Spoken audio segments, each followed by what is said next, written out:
This morning, the meeting China did not want to happen. House Speaker Nancy Pelosi defying Beijing's stern warnings, warmly received by Taiwan's president. Our delegation came here to send an unequivocal message. America stands with Taiwan.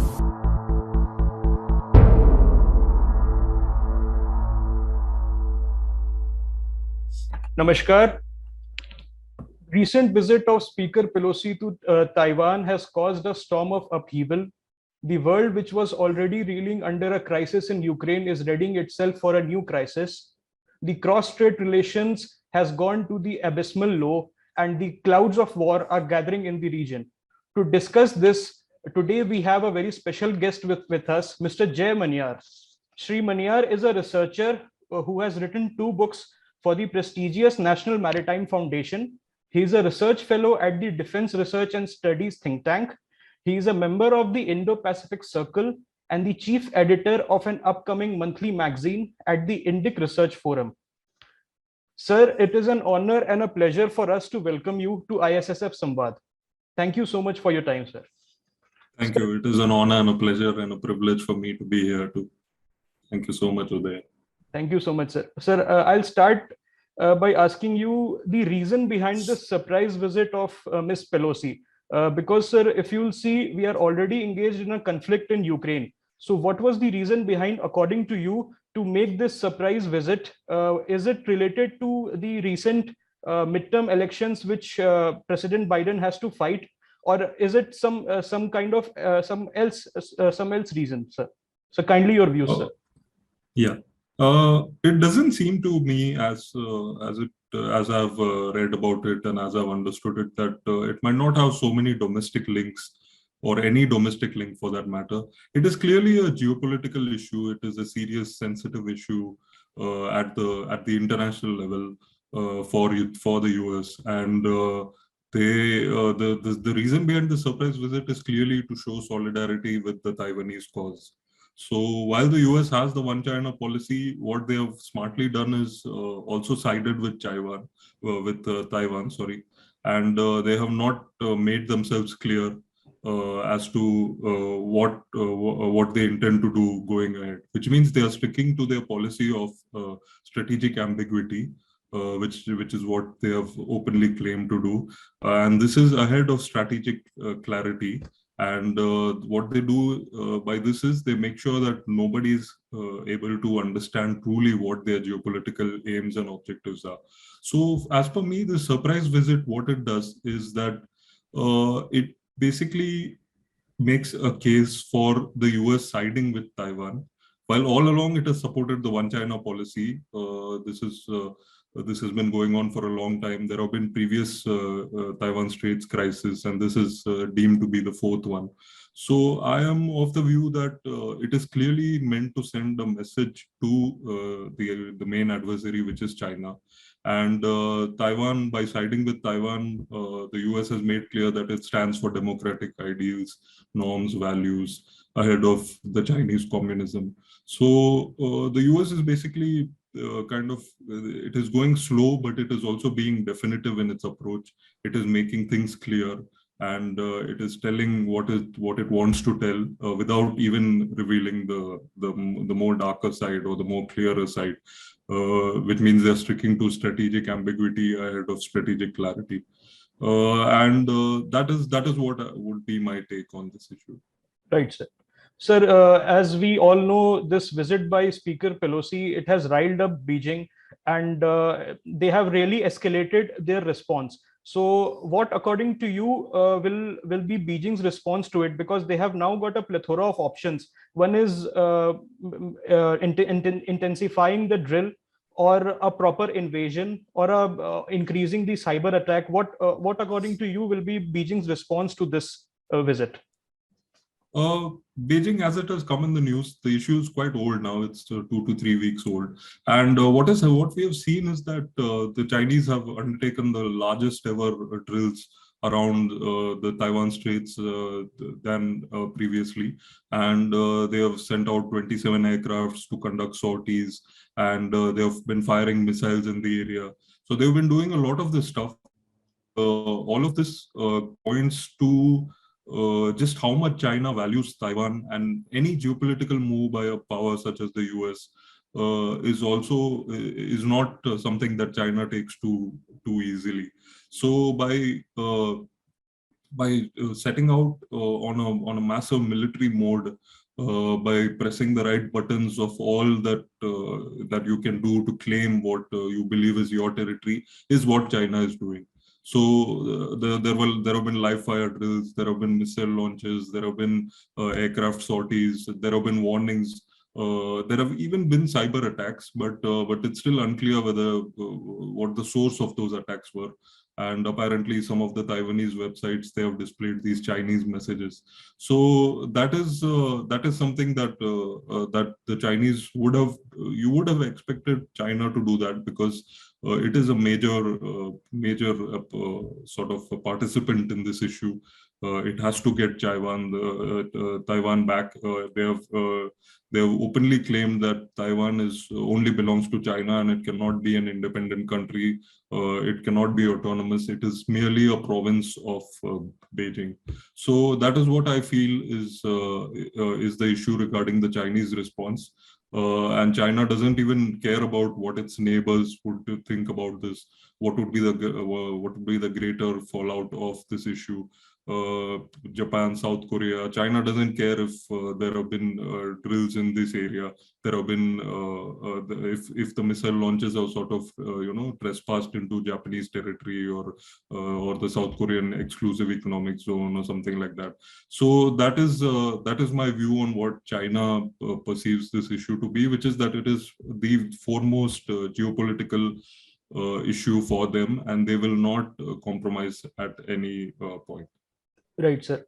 So, but in your view, can this drill be converted into a full-fledged invasion? Because in a few months' time, we are having the 20th National Congress in Beijing, and Xi Jinping might want to solidify his image as the all-powerful leader. So, do you think this will translate into a full-scale invasion of Taiwan?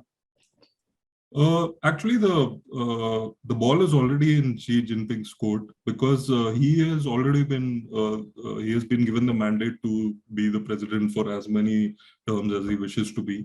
He has been given the lifelong presidency. So ahead of this Congress, I wouldn't say that the Chinese invasion of Taiwan would necessarily be something on the president's mind, because he's bound to rule anyway. So what the possibility is that, see, the Chinese have clearly claimed that they intend to regain Taiwan by peaceful means.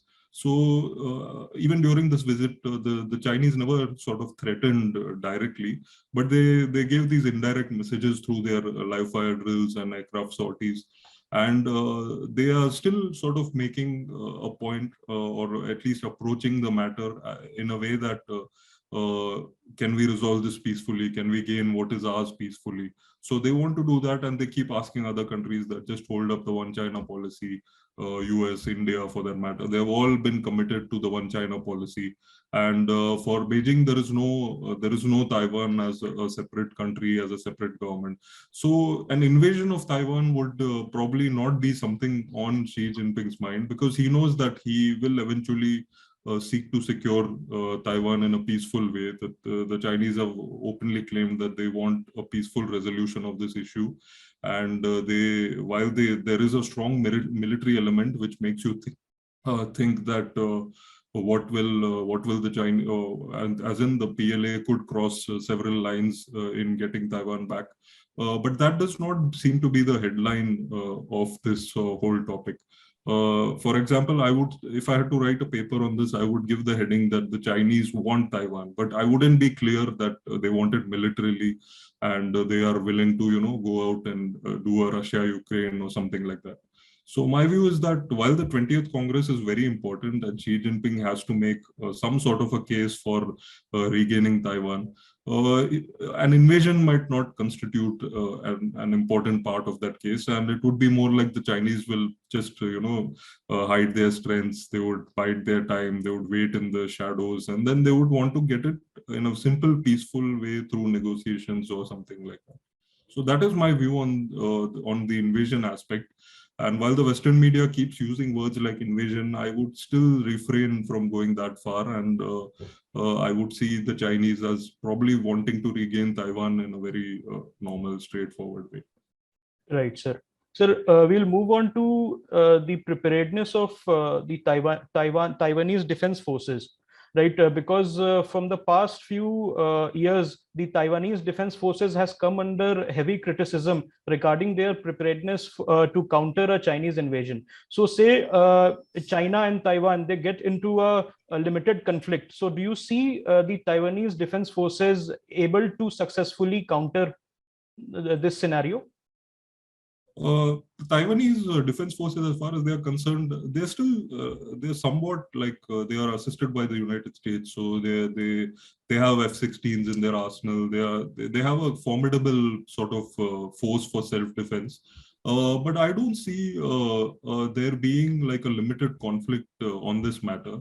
I could be wrong, of course, but in a limited battle, also the Chinese would easily overpower them. The Chinese have an advanced air force. Their PLAN is a blue water navy, which can go quite far, and Taiwan is just right there. So that is something that, as far as the preparedness is concerned, I am of the view that there may not be a limited conflict of any sort for the Taiwanese to worry about, because the Taiwanese, while they go about maintaining their autonomy, the Chinese want a peaceful resolution, and the Chinese are just saying that Taiwan is a part of China, and that's it. That's what they want. So in a limited conflict, you can also say, if there is a limited conflict, then you can say that the US will be there to assist the Taiwanese. The US will jump onto any opportunity to, further sort of restrict China into in its own territory. And I am of the view that the Taiwanese may be prepared for this kind of conflict, but eventually they will not be able to see out China, because the Chinese are too powerful for their liking, and that is a problem for the Taiwanese. Right, sir. Sir, we'll come to an issue which is closer to home, right? Because of the Taiwanese, the cross-strait crisis, do you see the Indo-China border heating up? Like, can we have a Galwan 2.0 or a Doklam 2.0? Well, that is a question that probably needs to be asked to Xi Jinping, because he is the all supreme leader of the Chinese. But it would be really sad if something like this happened. And the Chinese are rather unpredictable in our part of the world, in the sense that if you take, it's quite possible that there could be a Galwan 2.0, because the Chinese would be compelled to seek more territory, which is what Xi Jinping keeps insisting upon, in the sense that Aksai Chin is a non-negotiable part of the Chinese. They try to claim Arunachal Pradesh also. They call it Tawang. So this is a concern for India. While Galwan itself is still unresolved, and the standoff that has continued for so long is a matter of serious concern for all of us. But the Chinese at the moment, they seem to be like something really terrible has happened, and there doesn't seem to be any follow-up action at the moment. Instead, what you have is rounds of talks trying to bring the matter to the table and trying to resolve it peacefully. So India should be worried in a normal way. India should be worried about Chinese aggression, Chinese assertiveness. But as far as a full-scale invasion, again, if I bring that point up, is concerned in our area, then that also is quite unlikely. Right, sir. Sir, we'll shift our focus to Northeast Asia. If you'll see in the Korean Peninsula, the China-North Korea relations, if I may say so, it has gone cold in the past few years, because China, it is now trying to detach itself from the Kim dynasty. So do you think by this provocation, if the word is correct, provocation of US to China can start building its relations with Kim again? And do you what impact will it have on the Korean Peninsula? Yes, the Chinese can definitely do that. There is a lot of ideological commonalities between the two countries. And as far as the Chinese are concerned, they have always thought of North Korea as a vassal state of the Chinese. They have commanded a lot of influence. There is this communist component which keeps them together. And as far as the Korean Peninsula is concerned, China is also somewhat detached with South Korea and is entirely detached with Japan. So as far as the Korean Peninsula's dynamics are concerned, what is that there will be a lot of friction between all these parties, and that could actually result in China and North Korea again building the bridges. So I am pretty sure that the Chinese say Japan posing a threat to them, and as also South Korea, which will eventually have frosty relations with the Chinese because of ideological differences, because of the great game which is emerging in the Indo-Pacific. South Korea would want to command its own influence and would want to distance itself from the Chinese regime. So as the Korean Peninsula is concerned, it is actually quite the hotspot as the Taiwan Straits itself. And the Japanese are always worried about the Chinese Navy doing its, plying its antics in the East China Sea, which has a host of territorial disputes. So the Korean Peninsula is an area to watch out for, just as much as we are following the Taiwan Straits. Right, sir. Sir, if we look at Japan, Japan is reeling under a political crisis. We had the unfortunate assassination of Shri Shinzo Abe. Abe. Yes, right. And it is also facing pressure from Russia on the Kuril Island Peninsula. So do you think this situation of the cross-strait crisis has put Japan on a sticky situation? Yes, actually, yes. Japan is quite on the back foot. Its domestic politics, because of Abe's assassination, have thrown a spanner in their works. And what is happening is that the Japanese, they've also not gone too deep into antagonizing China as far as this Taiwan issue is concerned. The Japanese have just clearly stuck to their own stand, which is that we need to be bothered about our defense. So they have told the Chinese straight away that whatever you do in Taiwan, just make sure that there is no spillover into Japan, because otherwise Japan would want to retaliate or want to do something to curb the Chinese hegemony. So this is, for me, Japan is a player in this game. It's as involved as the US. It's as involved as the Chinese or the Taiwanese. And that is a problem for the region, because it can spark a crisis well beyond just China reclaiming Taiwan. So this could be a serious matter in the days and weeks to come, because the Japanese are concerned about their self-defense more than any other country. They're a pacifist nation, and this pacifism actually drives them to be more militaristic, because they want to defend themselves at any cost. So this is what I feel is Japan's stand, and Japan is also worried about its territorial disputes. As you rightly said, the Kuril Islands. Japan is now entirely antagonistic to Russia, despite energy relations. And Japan also it believes that each and every one of its neighbors, even while Japan and South Korea both are democracies, Japan believes that each and every one of its neighbors poses a serious existential threat to the Japanese.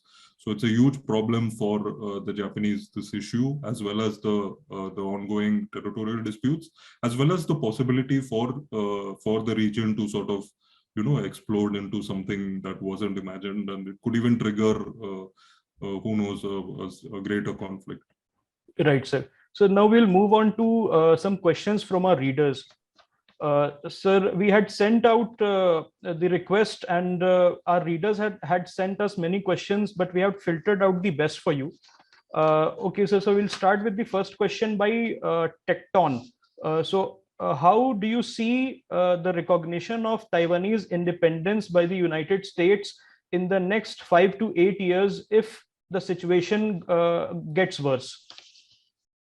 If the United States eventually realizes that the Taiwanese will become independent, the Taiwanese seem to have formed a sort of an identity of their own. They don't wish to link up with China the way China wants to link up with them.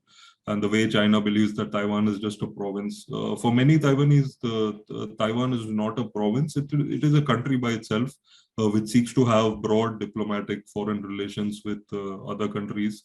It wants to be a standalone country by itself in the tiny island, something like Singapore maybe. And I believe that if the US were to be around an independent Taiwan, it would be a victory for them, because the US and the Chinese, they are at the top of the world, and they're competing with each other. And for the US, any Chinese defeat is a victory.